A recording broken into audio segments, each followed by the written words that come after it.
And here Rabbi Zalman is challenging us and saying, system schmistem. Who even assumes that that is the right question?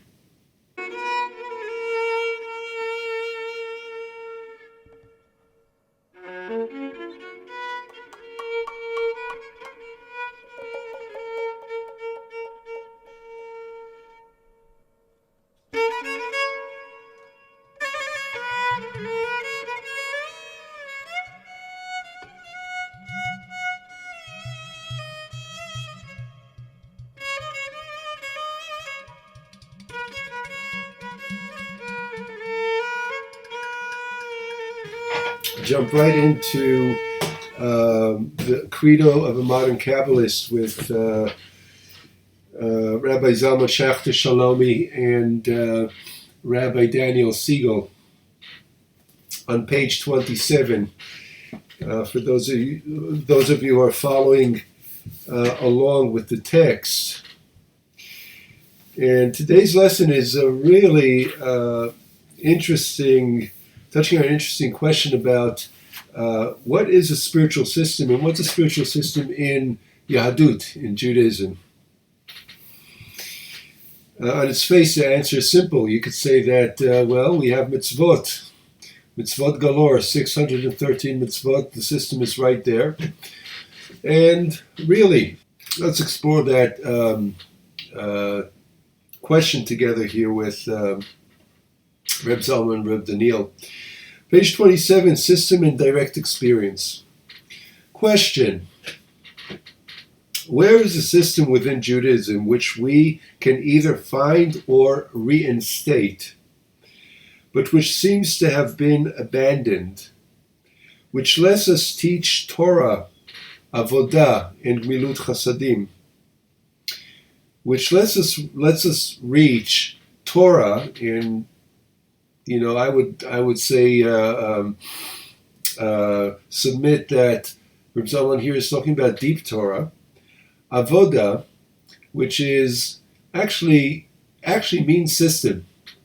Avodah is the divine service of the spirit, or the spiritual practice. And Gmilut Chasadim, acts of loving kindness. So these are the three pillars of the world of Judaism, according to Pirkei Avot, according to the ethics of the fathers. So what's the practice? What's the system? What do we, what would be the kind of exercise, the deliberate conscious exercise that as Jews or Jewish practitioners would take us to mastery in those three pillars, those three areas of Jewish spirituality? Are there ways of doing these things which give us a path? Are there meditations that were used by the fathers, the forefathers, or by the prophets? We talk about rising to a higher state of consciousness and not remaining in a state of malchut, the kingdom. And here the reference is to the state of manifestation. So malchut is reality as we know it, right? The conditions we're born into. That's malchut. So in the scheme of the 10 Sefirot and the creative process that starts from Keter and goes down through Chochmah and Bina and Chesed and Gevurah and Tiferet, Netzach, Hod, Yesod. So there's a creative evolutionary process that happens through the 10 Sefirot. When we come to Malchut, we come to life manifest as we're living it, as we're experiencing it, and this is the laboratory. These are the conditions that we're exploring as we're trying to, maybe in effect, you could say, rise back up through those Sefirot with our consciousness, to expand beyond just being kind of stuck or limited in the realm of manifestation in Malchut. So again, we talk about rising to a higher state of consciousness and not remaining in the state of malchut. It is not intended that we remain as we presently appear to be. Obviously, that's why there's avodah. That's why systems exist of spiritual practice. So what are the ways to move from here to there? Asks the author. Furthermore, if the double triangle, the Magen David, is a whole system which has been followed, but not by enough people, and more of us want it today, how do we start and where do we find the system within Judaism? So remember in previous lessons we talked about Rosenzweig's Star of David, which combines the two ancient notions, or the two triangles of one is God, Torah, Israel, which kind of is the zeitgeist of all of Judaism, with the dynamic movement from creation to revelation to redemption. And what Rosenzweig did for us is he put that together into a system. These two triangles, as they overlap, they create the Star of David, which is, you could say that's Judaism in space, abstract space and time. And the question is, if we were to frame our spiritual evolution through the Star of David, through the sixth value point of that star, what then is the system? What do we do? And here's a response. Most of this question is the subject of the unit on avodah, system, right? Worship or divine service. The whole question of system and their values deserves its own discussion. What about the system with no system, right? So why system? Who needs a system is what Rabbi Zalman is saying. So first of all, this question, which had been my question when I was a young seeker and coming to Judaism and studying other spiritual traditions, my initial question was, what is the path? What do I do? What do I follow? What are the steps? What are the practices? Right? That was my initial, in the early stages of my development. That was my big desire, was tell me what to do so I can actualize this burning yearning within me to grow spiritually. And here Rabbi Zalman is challenging us and saying, system schmistem. Who even assumes that is the right question? Do we really need a system?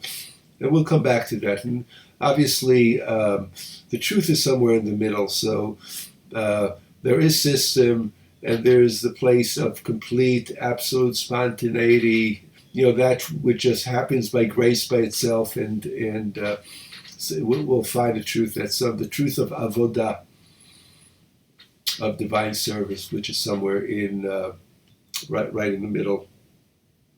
So we'll continue here with the words of the Rebbe.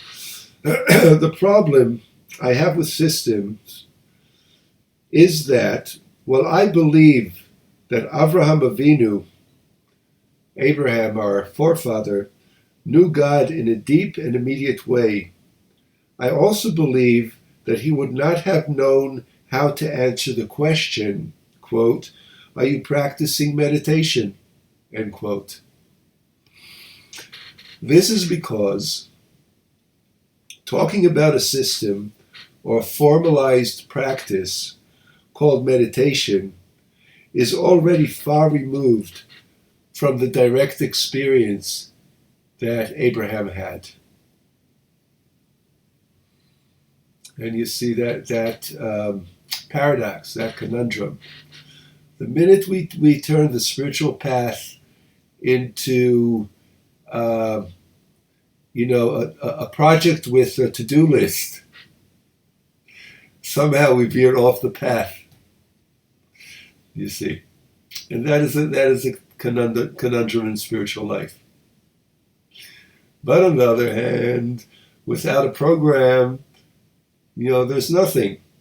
So how do we reconcile that? Back to Rabbi Zalman. We cannot ask Avraham Avinu to give us the formula that he used in order to stay connected to God. That he had such a connection is clear, but it was not because he practiced a system, quote unquote, so much as his was an experience that comes to people within a framework which we call deism.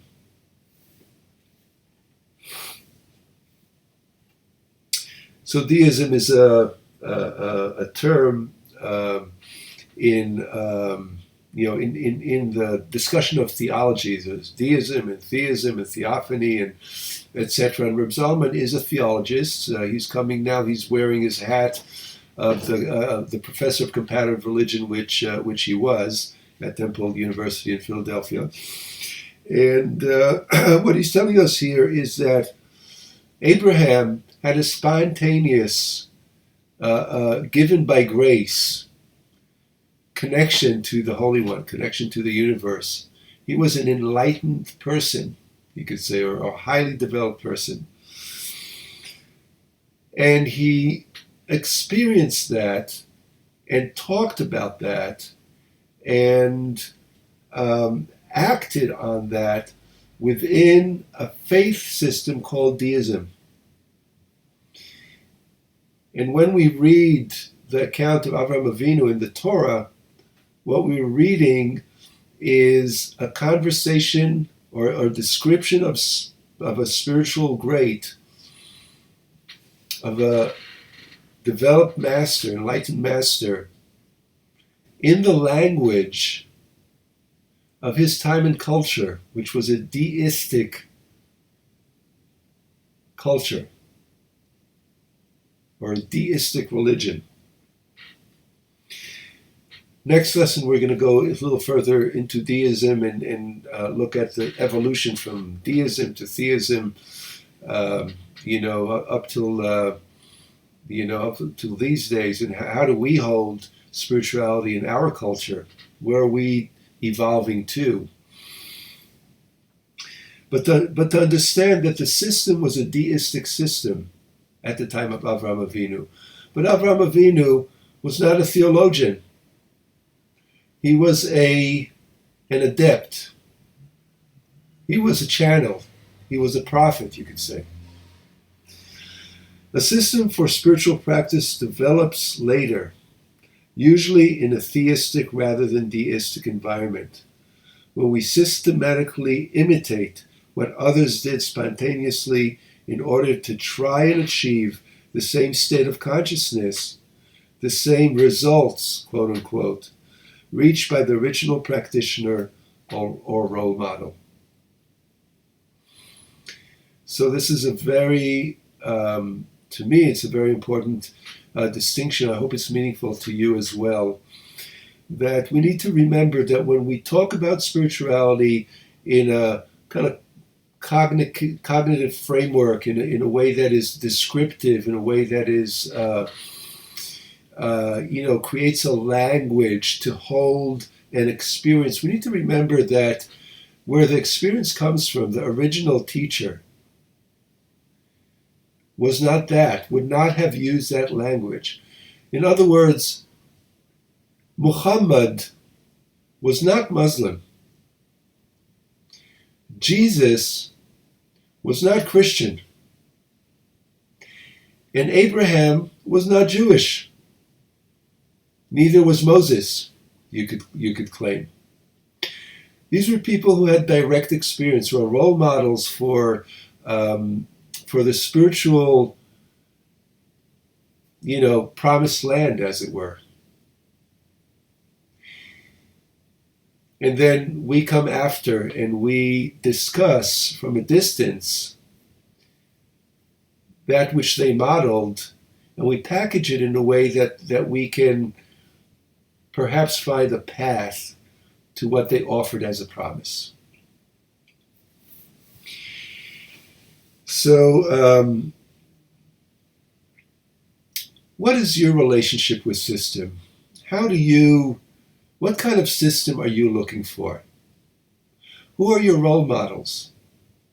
How do you negotiate the spontaneous place of spiritual revelation in your own life? We all have that. We all have had defining spiritual moments. It's the time you met an angel. For some people, they would describe it as such. It's the time when you had an aha moment, where the world opened up to you in ways that ordinarily you don't engage such. It's the moment where the near-death experience or the harrowing, close call that put your life in perspective and helped you see a greater vision of the inside and the outside of your life. That gave you a spiritual perspective. Was the times of great ecstasy when something opens within the context of love, of relationship, of religious epiphany, of the height of some kind of celebratory, mode that just cracked consciousness and put you in a state of mind. Yes, it could also be with substances, with medicine. I'm not talking about medical medicine. I'm talking about drugs that takes us to, or natural substances that takes us to other places that kind of give us a taste of the promise, of the spiritual promise. All of the above and more. You've had a touch of that. How do you deal with the aftermath? With the question of what is the next step? How do I process this? How do I integrate that into my daily life? As a Jew, how do I integrate mitzvot and Jewish spiritual practice into my daily life so my Judaism and my spiritual yearnings are integrated and become a whole and become a wholesome lifestyle? We'll come back to those questions and more as we continue. For now, thank you for joining us for this lesson. It is an honor and a privilege to share this Torah time with you. I also want to acknowledge that tomorrow is Rosh Chodesh Elul. Speaking of systems, our calendar, the Jewish calendar, is certainly part of the system.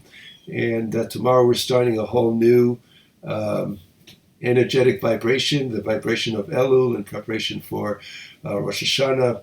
So may we be blessed with Chodesh Tov, with a Shabbat Shalom, and with continued deep and high study. Shalom for now. Please subscribe by clicking the red button below. Like, share, comment. It is great to have you here. See you later.